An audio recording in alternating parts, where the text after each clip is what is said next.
Every generation has imagined the end of the world. Some feared invading armies. Others feared deadly pandemics. Today, many worry about artificial intelligence, climate change, or nuclear weapons. But the uncomfortable truth is this: humanity has already stood at the edge of extinction more than once. Not in myths, not in science fiction, in real history. Sometimes the threat lasted for days. Sometimes only a few terrifying minutes. And in several cases, millions of people never realized how close they came to witnessing the collapse of the modern world. A misunderstood radar signal, a forgotten scientific discovery, a political crisis that spiraled toward catastrophe, or a single decision made by one ordinary person under unimaginable pressure. History often celebrates great victories and famous leaders. Yet some of the most important moments in human survival were never meant to become famous at all. Many remained classified for decades. Others were hidden behind closed doors, known only to a handful of officials who understood just how fragile civilization really was. Tonight, we're counting down 10 moments when humanity came frighteningly close to disaster. And how a few decisions, unexpected coincidences, and incredible acts of restraint kept our story from ending far sooner than anyone realizes. Let's begin. Number 10. The man WHO refused to start World War III. On the night of September 26, 1983, the world was already living on edge. Relations between the United States and the Soviet Union had reached one of their lowest points since the beginning of the Cold War. Both superpowers possessed enough nuclear weapons to destroy civilization several times over. Every military commander understood one terrifying reality: if one side launched first, the other would have only minutes to respond. Deep inside a Soviet command center, Lieutenant Colonel Stanislav Petrov was monitoring an early warning satellite system designed to detect incoming American missiles. Shortly after midnight, the silence was shattered. An alarm echoed through the control room. The computer reported that a nuclear missile had been launched from the United States. Seconds later, a second missile appeared, then a third, then another. The system insisted that a nuclear attack was already underway. According to Soviet military doctrine, the information had to be reported immediately. That single report could have started a full-scale nuclear retaliation. But something didn't make sense. Petrov looked beyond the flashing screens. If the United States truly intended to begin a nuclear war, why would it launch only a handful of missiles?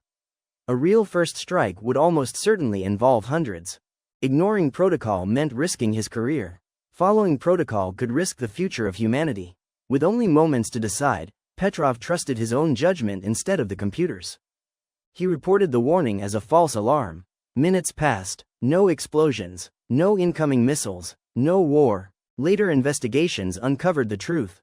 The satellites had mistaken an unusual reflection of sunlight on high-altitude clouds for missile launches. A rare combination of orbital position, atmospheric conditions, and sensor limitations had created one of the most dangerous false alarms in history. Had Petrov blindly followed procedure, world leaders might have believed they were already under attack. Instead, one man chose skepticism over panic. And because he questioned a machine, the world lived to see another sunrise. Number 9. 13 days from nuclear Armageddon. History remembers wars by the battles that were fought. But sometimes, the greatest victory is the war that never happened. In October 1962, American reconnaissance aircraft photographed something deeply alarming on the island of Cuba. Hidden among the countryside were Soviet launch sites under construction. These weren't ordinary military bases. They were nuclear missile installations capable of striking Washington, New York, and much of the eastern United States within minutes.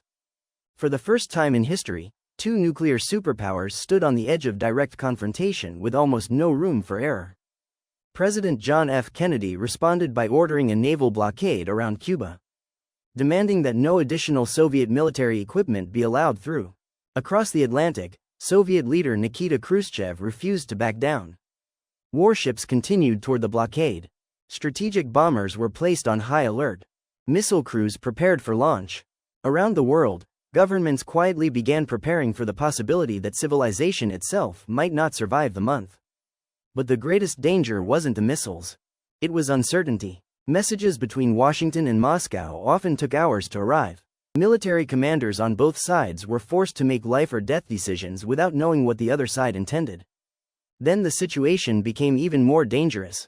Far beneath the surface of the Caribbean Sea, A Soviet submarine had been cut off from communication for days. American destroyers located the vessel and began dropping small practice depth charges.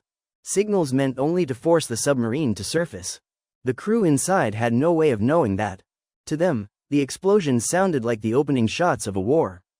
The submarine carried a nuclear torpedo. He wanted to fire. 2 senior officers agreed. Only one man refused. Second-in-command Vasily Arkhipov argued that launching a nuclear weapon without confirmation would guarantee catastrophe. He convinced the captain to wait. The submarine surfaced instead of attacking. No one outside that submarine knew how close the world had come to nuclear war. The crisis finally ended after 13 tense days of secret negotiations. The Soviet Union agreed to remove its missiles from Cuba. In return, the United States quietly pledged to remove its own nuclear missiles from Turkey and promised not to invade Cuba. To the public, it looked like diplomacy had prevailed. Years later, newly released documents revealed a far more unsettling truth. The world hadn't been saved by perfect planning. It had been saved by restraint, by patience, and by a handful of individuals who resisted making irreversible decisions under unimaginable pressure. For nearly 2 weeks, humanity stood closer to nuclear destruction than ever before. And it only takes one wrong decision to change history forever. Number 8. The computer that invented a nuclear war. Technology was supposed to make humanity safer. By the late 1970s, the United States had built one of the most sophisticated early warning networks ever created. Satellites scanned the skies. Radar stations watched the horizon. Military computers worked around the clock to detect any sign of a Soviet nuclear attack. The system existed for one reason. If enemy missiles were launched, America would have only a few minutes to respond. On the morning of November 9, 1979, that nightmare appeared to become reality. Without warning, command centers across North America received the same terrifying message. Hundreds of Soviet intercontinental ballistic missiles were heading toward the United States. The data looked authentic. The attack seemed massive. And according to the computers, there wasn't much time left. Within minutes, Strategic Air Command began preparing nuclear bombers for takeoff. Missile crews moved into emergency positions. Military leaders rushed to determine whether the United States was already under nuclear attack. For a brief moment, the Cold War threatened to become something far worse. But before any irreversible orders were given, another team checked independent radar systems. Something didn't add up. The satellites reported an attack. The computers confirmed it, yet ground-based radar saw nothing. No missiles, no explosions, no evidence that a war had begun. As more systems were examined, the truth finally emerged. The terrifying attack had never existed. Somehow, a training simulation, a program designed to rehearse nuclear emergencies, had been mistakenly loaded into an operational warning system. A training simulation. The computers treated the fictional scenario as if it were happening in real time. Every alarm, every warning, every incoming missile had been created by a machine following instructions it wasn't supposed to receive. The mistake was corrected before any missiles were launched in response. But the incident exposed a frightening reality. The greatest danger wasn't always a hostile nation. Sometimes, it was a perfectly functioning computer acting on the wrong information. For years, governments invested billions in technology to prevent nuclear war. Yet one simple human mistake nearly convinced an entire military that the apocalypse had already begun. It was a chilling reminder that in an age of automation, the difference between peace and catastrophe could be nothing more than the wrong tape in the wrong machine. Number 7. The missile that almost detonated by accident. The most dangerous nuclear weapon in history was never launched by an enemy. It almost exploded because of an ordinary maintenance accident. September 18, 1980.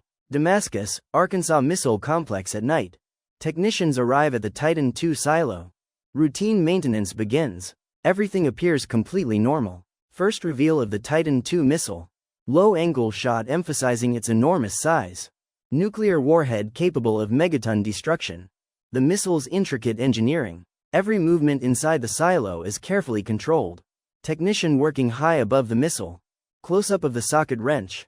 Gloved hands tightening equipment. Narrow maintenance platform. Close-up of the missile's thin metal skin. One small mistake changes everything. The wrench slips. Wrench falling in slow motion. Crew watches helplessly. The wrench continues falling nearly 80 feet. Impact approaching. Wrench strikes the missile. Metal skin punctured. Fuel begins leaking. Highly volatile fuel sprays into the silo. Invisible vapor spreads.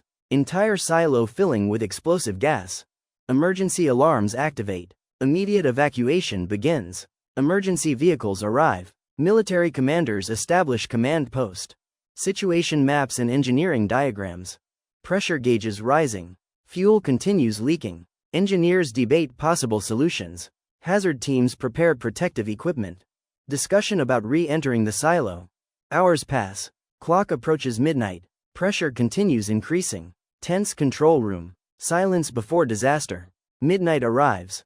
Fuel ignites. Massive shockwave. The silo explodes. Concrete and steel launched into the air.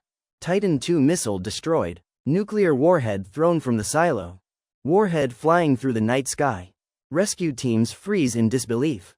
Silence as everyone waits. Warhead discovered intact. Safety systems prevented detonation. Engineers begin investigation. The dropped socket wrench identified as the cause. One simple maintenance mistake nearly caused catastrophe. Destroyed missile silo at sunrise. Reflection. No enemy, no sabotage, only human error. Final message.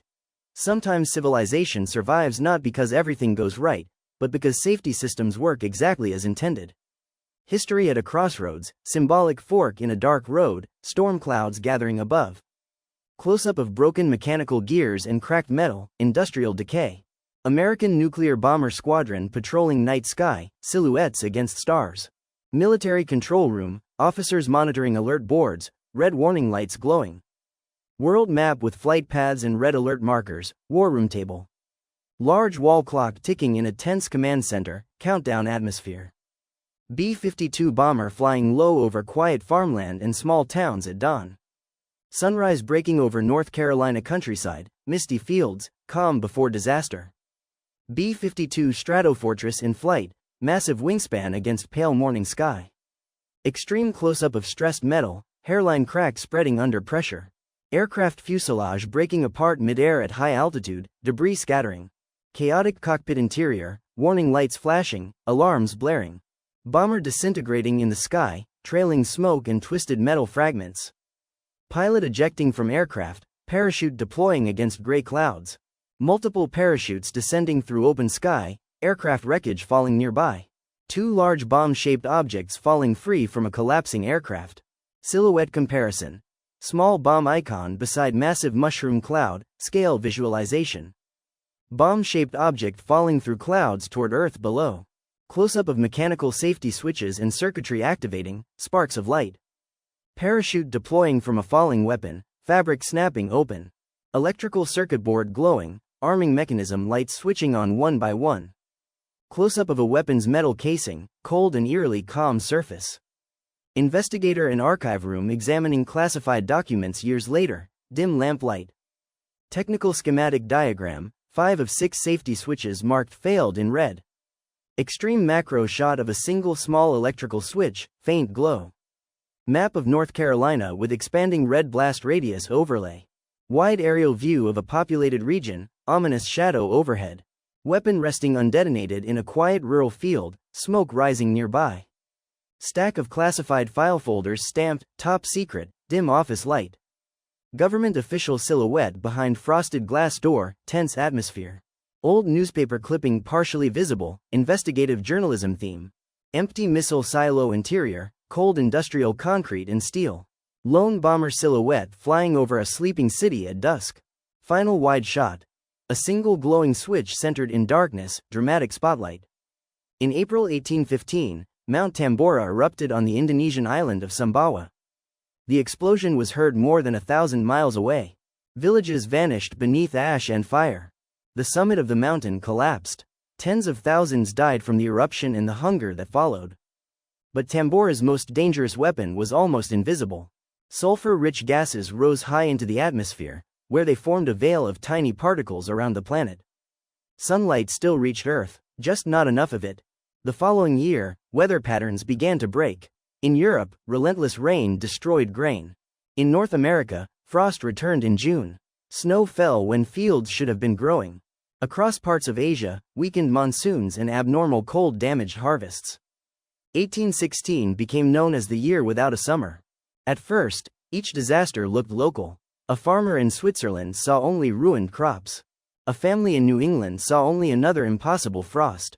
A village in China saw only fields that could no longer feed it. But they were all living inside the same planetary event. Food prices rose. Livestock died. Hunger drove families from their homes. Disease followed populations already weakened by malnutrition. Civilization did not collapse, yet Tambora exposed a vulnerability that still exists today. Human societies are built on the assumption that seasons will arrive roughly when expected. Planting depends on it, trade depends on it, political stability depends on it. Remove one summer, and the effects travel through every layer of society. Tambora was not large enough to end humanity, but it offered a glimpse of how a greater eruption, or several failed harvests in succession, could turn climate into a global food crisis. The mountain erupted in one corner of the world. The hunger arrived almost everywhere. And if hunger could cross oceans without anyone seeing its source, the next killer traveled through ships, streets, and human breath, until entire towns went silent. In 1347, ships arrived at Mediterranean ports carrying something their crews could not see. The vessels brought trade goods. They also brought plague. Within months, the disease moved along roads and sea routes, from crowded ports into villages that had never heard of the places where the outbreak began. Victims developed fever, weakness, and agonizing swellings. Some died within days. There was no germ theory, no antibiotic treatment, and no reliable explanation for why one household survived while the next disappeared. Fear spread almost as quickly as the disease. Families abandoned the sick. Clergy buried bodies until they, too, fell ill. In some communities, the dead outnumbered those left alive to bury them. The pandemic we call the Black Death did not strike Europe evenly, and historians still debate the exact toll. But in many regions, the losses were staggering. Fields went untilled. Workshops closed. Local governments struggled to function. The social order itself began to bend under the absence of millions of people. To those living through it, the plague did not feel like a chapter in history. It felt like history was ending. And yet humanity survived, not because medieval medicine defeated the disease, but because the plague never reached everyone, because communities adapted, and because survivors rebuilt a world transformed by loss. The Black Death was not a true near-extinction event. It was something more recognizable, and perhaps more disturbing. A demonstration of how quickly a connected world can carry an invisible threat farther than knowledge can follow. By the time people understood that danger had arrived, it was already inside their homes. The plague changed economies, faith, labor, and power for generations. It proved that civilization could lose an unimaginable share of its people, and still continue. 5 centuries later, another invisible enemy would move even faster, this time aboard trains, troop ships. And a world already exhausted by war. In 1918, the world was already bleeding. 4 years of industrial war had moved millions of soldiers across continents. Camps were crowded. Hospitals were overwhelmed. Ships carried troops from one port to another. Then influenza began to spread. At first, it looked familiar. Fever, a cough, exhaustion. But the later waves were different. Some patients turned blue as their lungs failed. Healthy young adults who had survived battle could be gone within days. The virus moved with the machinery of the modern world. Railways carried it between cities. Troop ships carried it across oceans. Public celebrations, military camps, and crowded homes gave it new hosts. Doctors had no influenza vaccine. Antibiotics did not yet exist to treat the secondary bacterial pneumonia that killed many victims. Communities improvised. Some closed schools and theaters. Some banned gatherings. Others delayed action and watched hospitals fill. By the time the pandemic faded, roughly 1/3 of the world's population had been infected. Estimates of the death toll vary, but at least 50 million people may have died. Even that catastrophe did not place the human species near extinction. Its warning lay somewhere else. For the first time, a pathogen had used a truly interconnected world to move at a speed that governments struggled to match. The war helped create the roots. Silence and censorship helped hide the scale. And the virus exploited every delay. Humanity survived because most infected people recovered, because communities changed their behavior, and because the waves eventually receded. But the pandemic revealed a new equation. The faster civilization moves, the faster its dangers can move with it. The world had built trains and ships to bring people closer together. In 1918, those same connections carried death to almost every corner of the planet. Disease had shown how quickly danger could circle the globe. But the next threat came before cities, before nations, and perhaps before human beings had words for the sky turning dark. Around 74,000 years ago, a volcano in what is now Indonesia tore itself open. The Toba super eruption was one of the largest explosive eruptions of the last 2 million years. Ash spread across enormous distances. Sulfur entered the atmosphere. For early human populations living in scattered groups, the effects may have arrived as a mystery. The sky changed, temperatures shifted, plants failed in some regions. Animals moved, or vanished. There were no reserves of grain, no international aid, no warning system, only small communities whose survival depended on the landscape immediately around them. For years, one dramatic theory claimed that Toba triggered a severe volcanic winter and reduced the human population to only a few thousand survivors. It is a powerful story. But science has made it more complicated.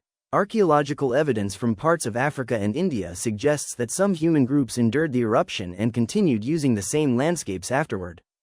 Climate models also indicate that the devastation may have varied sharply from one region to another. So did Toba nearly wipe out our species? We cannot say that with confidence. What we can say is that our ancestors survived one of the most violent natural events of their age without technology, agriculture, or knowledge of what was happening beyond the horizon. Their greatest defense may have been diversity. Different groups lived in different climates. They ate different foods. They faced different levels of disruption. When one landscape failed, another may have remained a refuge. Toba is terrifying not because it proves humanity was reduced to a final handful. It is terrifying because it shows how close survival can depend on geography, adaptability, and luck. The eruption was real. The near extinction story remains debated. And somewhere beneath those layers of ash is a lesson. Humanity does not need to be invincible everywhere. It only needs enough survivors somewhere. But the final story reaches even deeper into our past, to a time before Homo sapiens existed, when the population that would one day lead to us may truly have narrowed to a thread. No written records of the most dangerous chapter in our story. No ruins, no names, not even certainty about which human ancestor endured it. The evidence survives inside us. In 2023, researchers analyzing modern human genomes reported signs of an extraordinary population bottleneck between roughly 930,000 and 813,000 years ago. Their model estimated an effective breeding population of about 1,280 individuals. Not 1,280 people total. The number describes a genetic population, an estimate of how many individuals were contributing to future generations. But even with that distinction, the decline would have been severe. For more than 100